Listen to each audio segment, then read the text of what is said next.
স্ত্রীর পরামর্শের গুরুত্ব দিন। রাসূল সাল্লাল্লাহু আলাইহি ওয়াসাল্লাম যখনই কোনো কাজ করতেন তার স্ত্রীদের সাথে পরামর্শ করতেন। কিন্তু অনেক পুরুষ আছে, সে মনে করে আমি তো সবচেয়ে বড় জ্ঞানী, স্ত্রীর সাথে পরামর্শ করার কি আছে। মনে রাখবেন, পরিবারের সাথে পরামর্শ করবেন।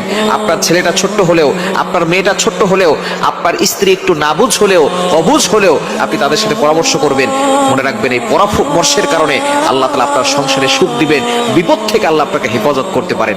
স্ত্রীর পরামর্শ গুরুত্ব দেন, তার কথা একটু শোনেন। আমরা অনেক স্বামী আছি স্ত্রীর কোনো কথাকে প্রাধান্যই দিতে চাই না, বলে তুমি কিছু বুঝো না, তুমি চুপ করে থাকো। এই জন্যই অনেক পুরুষ সফল হতে পারে না, তারা ব্যর্থ হয়ে থাকে স্ত্রীর কথায় গুরুত্ব না দেওয়ার কারণে। সুতরাং স্ত্রীর পরামর্শকে গুরুত্ব দেওয়ার চেষ্টা করবেন, তার সাথে ভালো ব্যবহার করবেন। কেননা আপনার স্ত্রী হচ্ছে আপনার এমন একজন জীবন সঙ্গী, আপনার পার্টনার।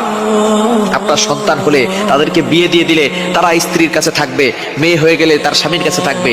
আপনার স্ত্রী হচ্ছে এমন একজন মানুষ যে শেষ পর্যন্ত যতদিন বেঁচে থাকবে আপনার কাছেই থাকবে। সুতরাং আপনি তার কথার গুরুত্ব দেন, তাকে সম্মান করেন, তাকে ভালোবাসেন, দেখবেন আল্লাহ তাআলা সংসারে সুখ শান্তি ঢেলে দিবে।